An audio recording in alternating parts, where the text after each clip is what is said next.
Hello everyone, welcome to the online classes. आज हम लोग गद्य संकलन के लेसन 8 भक्तिन पाठ के बारे में चर्चा करेंगे। भक्तिन पाठ में की लेखिका महादेवी वर्मा है और महादेवी वर्मा के जीवन परिचय पे इसके पहले भी हम लोगों ने देखा है। उनकी एक कविता थी जाग तुझको दूर जाना, जिसमें हमने महादेवी वर्मा के बारे में बताया था।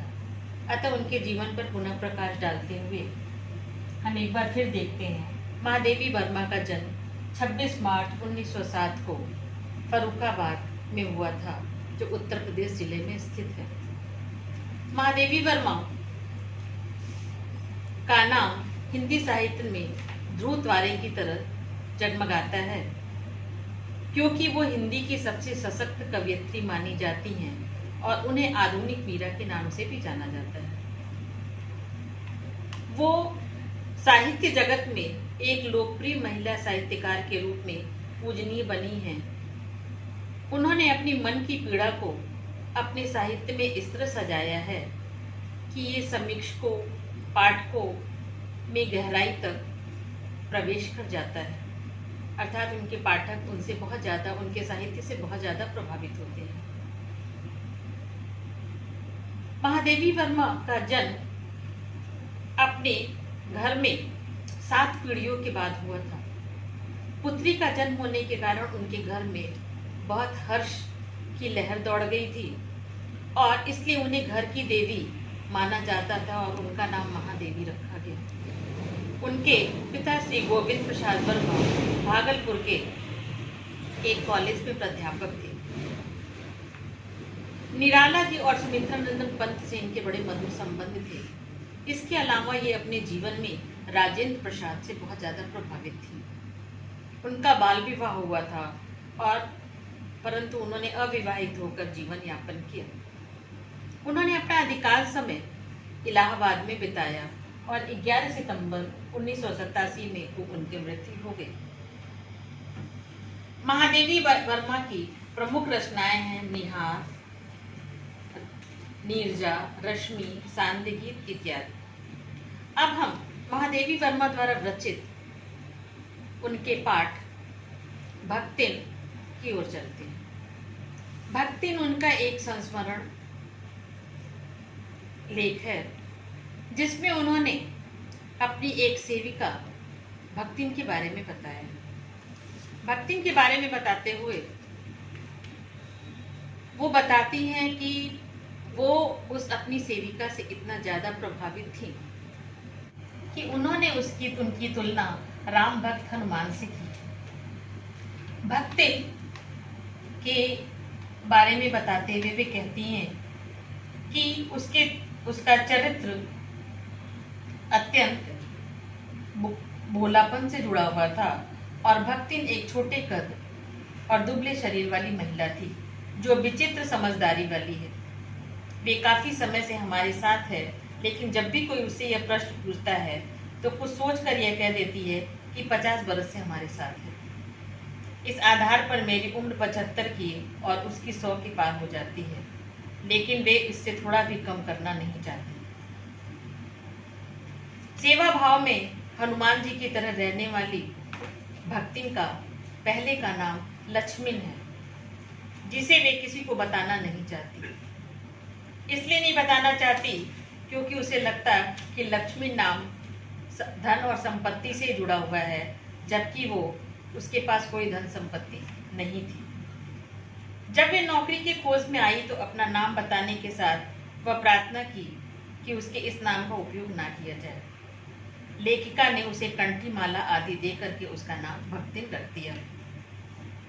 भक्तिन के चरित्र को समझने के लिए उसके जीवन को पूरी तरह से समझना होगा। वह इलाहाबाद के नज़दीक एक झूसी गांव में पैदा हुई थी। उसके पिता ने 5 वर्ष की उम्र में उसका विवाह कर दिया और जब 9 वर्ष की हुई तो उसका गौना कर दिया।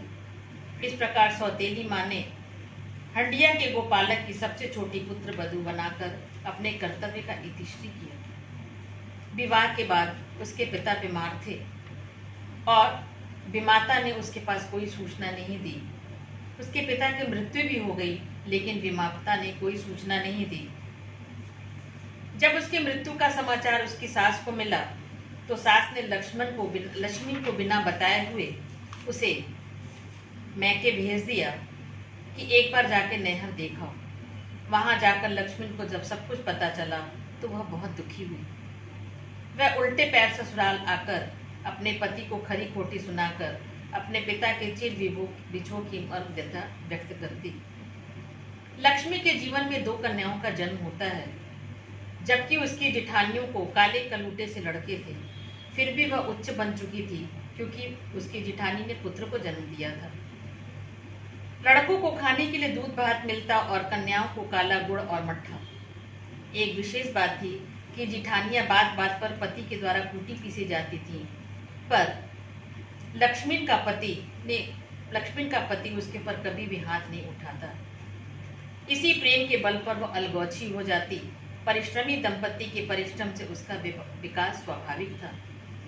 धूमधाम से उसने बड़ी लड़की का विवाह किया और अपनी 19 वर्षीय पत्नी को छोड़कर भक्तिन के पति की मृत्यु हो गई। मरते समय उसके पति की आयु 36 के आसपास रही होगी, लेकिन वे आज भी उन्हें बुढ़ऊ कहती है। भक्तिन के हरे भरे खेत को देख करके जेठ चिठौते के मुंह में पानी आ जाता, क्योंकि भक्तिन अपने खेतों के साथ बहुत परिश्रम करती थी और वो कुछ न कुछ ऐसे अड़ंगे लगाते रहते कि किसी तरह वो संपत्ति उसके हाथ आ जाए, लेकिन भक्तिन उनका एक न चलने देती।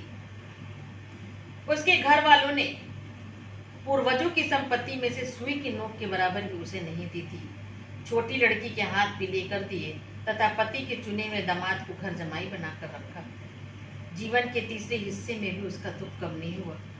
उसकी बड़ी बेटी विधवा हो गई। बड़ा जेठ अपने साले की लड़की से उसका विवाह करना चाहता था, जिसे माँ बेटी दोनों ने अस्वीकार कर दिया। उसकी संपत्ति को देख करके जेठ जो था वो हमेशा किसी न किसी तरीके से उसकी संपत्ति को हथियाना चाहता था और इसलिए अपने साले से उसकी लड़की का विवाह करना चाहता था। अंततः एक दिन माँ की अनुपस्थिति में जब उसकी बेटी घर में थी तो किसी तरह तीतर उड़ाने वाले अपने साले को भेज दिया और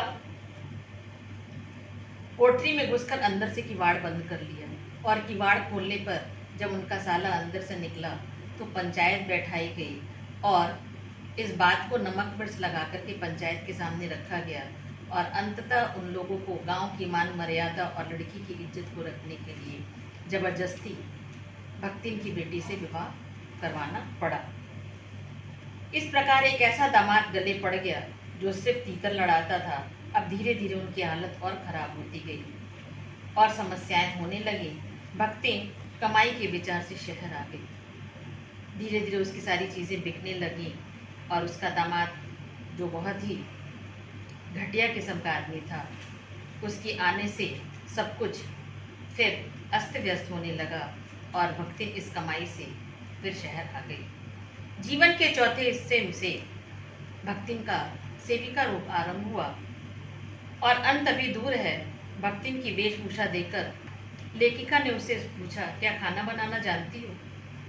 उसके जवाब में भक्तिन कहा कि कोई बड़ी बात नहीं है। दूसरे दिन जल देने तथा जब में जाने के बाद भक्तिन रसोई घर के सामने एक काली रेखा खींच देती है और उसके अंदर किसी को भी आना मना होता है। पहले दिन उसने खाने में जो मोटी रोटी सेकी, जो कि मोटी मोटी रोटियां थी और थाली टेढ़ा करके दाल परोस दिया। उसके खाने के इस विचित्र तरीकों को देख करके लेखिका आश्चर्यचकित रह गई, लेकिन वो कुछ कहती इसके पहले भक्तिन ने अपनी सारी बातें प्रस्तुत कर दी कि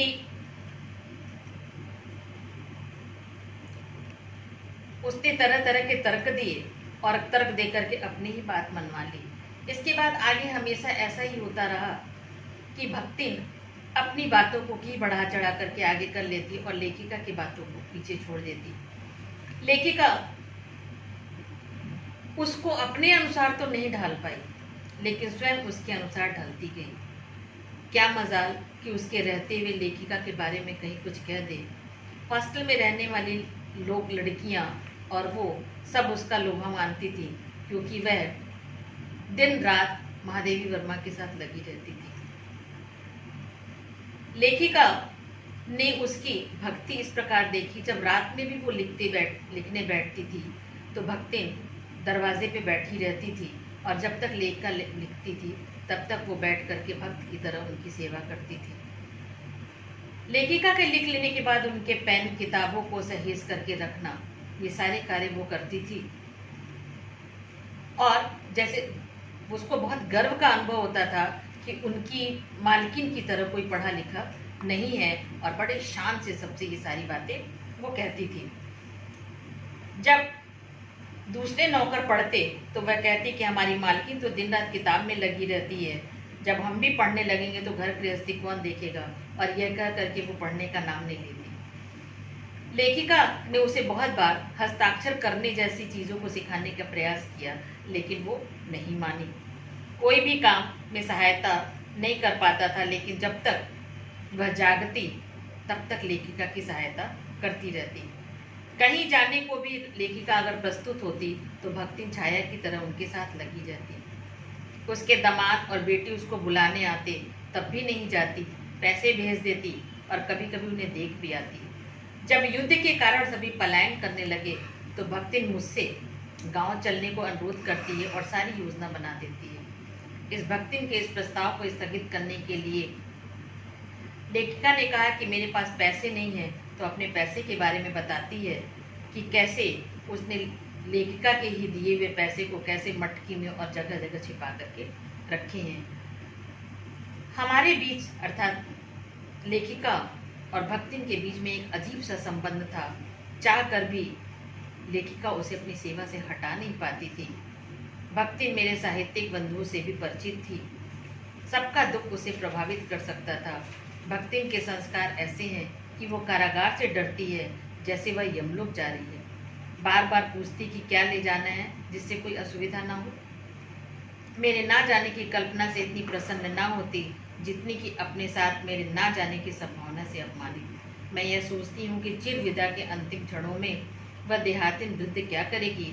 इस तरह भक्तिन की कहानी अधूरी है जिसे मैं उसे खोकर पूरा नहीं करना चाहती। महादेवी वर्मा के जीवन में इस भक्तिन नामक चरित्र का बहुत ही अहम स्थान है और इसलिए अपने संस्मरण के माध्यम से लेखिका ने भक्तिन के बारे में बताने का प्रयास किया है और ये भी कहा है कि हमारी कहानी अधूरी है क्योंकि वो भक्तिन के बारे में सोच सोच करके चिंतित है।